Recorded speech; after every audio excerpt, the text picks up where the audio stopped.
कलकत्ता के फुटपाथों पर जो आंधी पानी सहते हैं उनसे पूछो 15 अगस्त के बारे में क्या कहते हैं। दिन दूर नहीं जब खंडित भारत को पुनः अखंड बनाएंगे। ये तो पूरे विश्व में 192 देश हैं। हम सबका ये सौभाग्य है कि हमें भारतवर्ष में जन्म लेने का मौका मिला। भारतवर्ष, जिसे प्राचीन काल में सोने की चिड़िया या आर्यवर्त कहा जाता था, विश्व की सबसे पुरानी सिविलाइजेशन है, जिसे सिंधु घाटी सभ्यता के नाम से जाना जाता है। हमारी संस्कृति ने शिक्षा का सबसे पहले विकास किया। वेद हमारे यहाँ पे आए। हमारे यहाँ दो युग पुरुष भगवान श्री राम और भगवान श्री कृष्ण पैदा हुए। हमारी इसी धरती ने नालंदा, तक्षशिला जैसे विश्वविद्यालय और जो ज्ञान के एक भंडार थे वो पूरी दुनिया को दिए। जीरो की जो गणना है, जीरो का जो आविष्कार है वो सबसे पहले हमारे भारत में हुआ। आर्यभट्ट जैसे वैज्ञानिक हमारे यहाँ हुए जो विज्ञान के बहुत बड़े ज्ञाता होते थे। इसके अलावा बहुत से महापुरुष हमारे देश में हुए जिन्होंने समय समय पर अपने समय के अनुसार देश के, समाज के, संस्कृति के विकास में अपना योगदान दिया। आज मैं देश के पूर्व प्रधानमंत्री और हम सबके श्रद्धेय श्री अटल बिहारी वाजपेयी जी की कविता के द्वारा आप सबके सामने 14 अगस्त 1947 की वो भयानक दास्तां आप सबके सामने व्यक्त करूंगा।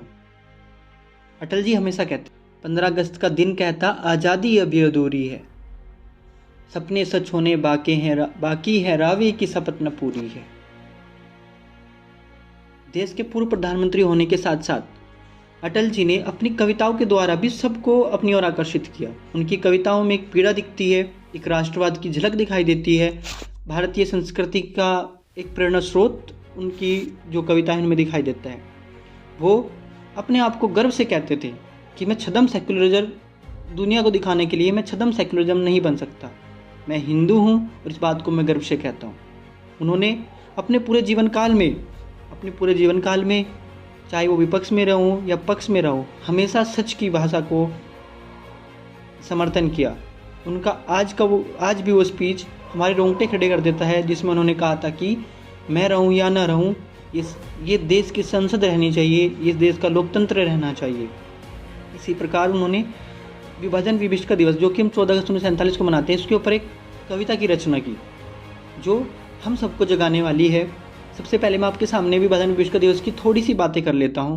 2 जून 1947 को दिल्ली के कमरे में दर्जन भर नेता भारत के भविष्य का फैसला कर रहे थे। करीब 1.5 दशक से मुस्लिम लीग जिस पाकिस्तान के लिए संघर्ष करती आई थी, उसकी वो मांग जो सिर्फ 2 हफ्तों में पूरी होने वाली थी। हमारे देश के राजनेताओं की महत्वाकांक्षा की वजह से 2 करोड़ लोगों के जीवन के अस्तित्व पर संकट खड़ा हो गया था। सिर्फ 2 हफ्तों में भारत से भगवान श्री राम के जो वंशज हैं, जिन्होंने लाहौर नामक नगर की रचना की, ढाकेश्वरी देवी का जो शहर है ढाका, और जो हमारे ननकाना साहिब जो जहाँ पे गुरु नानक जी का जन्म हुआ था, वो हमसे सिर्फ 2 हफ्तों के अंदर वो हमसे अलग होने वाले थे।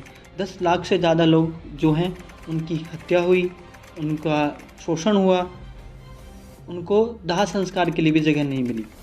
17 अगस्त 1947 को सेरिल रेडक्लिफ नामक एक अंग्रेज अफसर जो कभी भारत आया ही नहीं, उसने भारत और पाकिस्तान के बीच में विभाजन की वो रेखा खींच दी जो आज भी हम लोगों के दिलों पर एक तलवार की भांति हमेशा चुभती।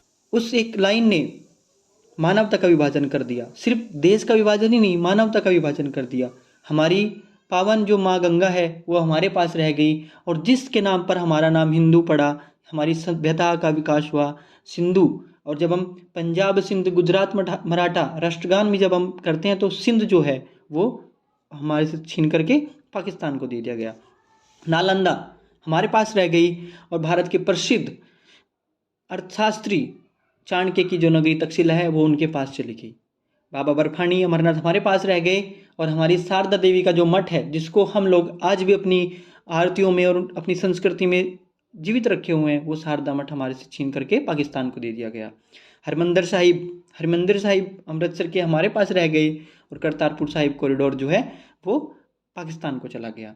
का जो तत्कालीन बांग्लादेश है और पश्चिमी बांग्लादेश जो आजकल हमारे पास है वेस्ट बंगाल के नाम से।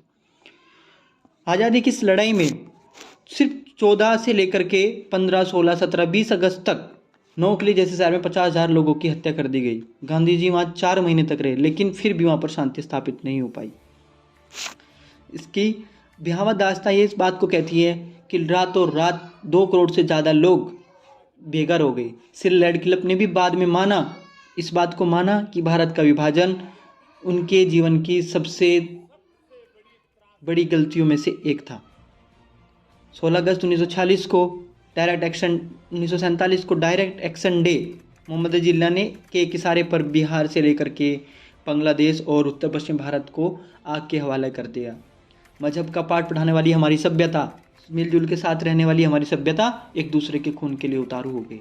इस प्रकार भारत का विभाजन हुआ और एक अटल बिहारी वाजपेयी जी अपनी कविता के माध्यम से उन्होंने हमेशा अपने आप को जीवित करके रखा। उन्होंने कभी अपनी कविताओं में हमेशा भारत की व्यथा, राष्ट्रवाद, उन सब का वर्णन किया।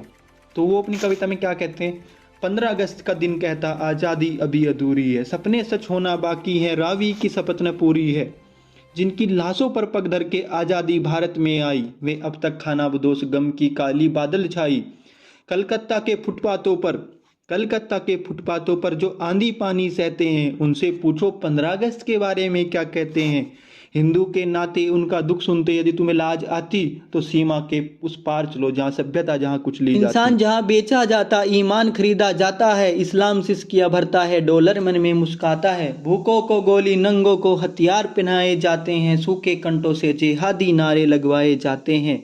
लाहौर, कराची, ढाका पर, लाहौर मैंने बताया भगवान श्री राम जो वंशज हैं लव ने बसाया था, और ढाका जो है वो माता ढाकेश्वरी देवी के नाम पर ढाका नाम पड़ा था। लाहौर, कराची, ढाका पर मातम की काली छाया है, पख्तूनों पर गिलगित पर गमगीन गुलामी का साया। बस इसलिए तो कहता हूँ आज़ादी अभी अधूरी है, कैसे उल्लास मनाऊं मैं, थोड़े दिन की मजबूरी है। दिन दूर नहीं खंडित भारत को पुनः अखंड बनाएंगे, दिन दूर नहीं खंडित भारत को पुनः अखंड बनाएंगे, गिलगित से गारो पर्वत तक आज़ादी पर्व मनाएंगे।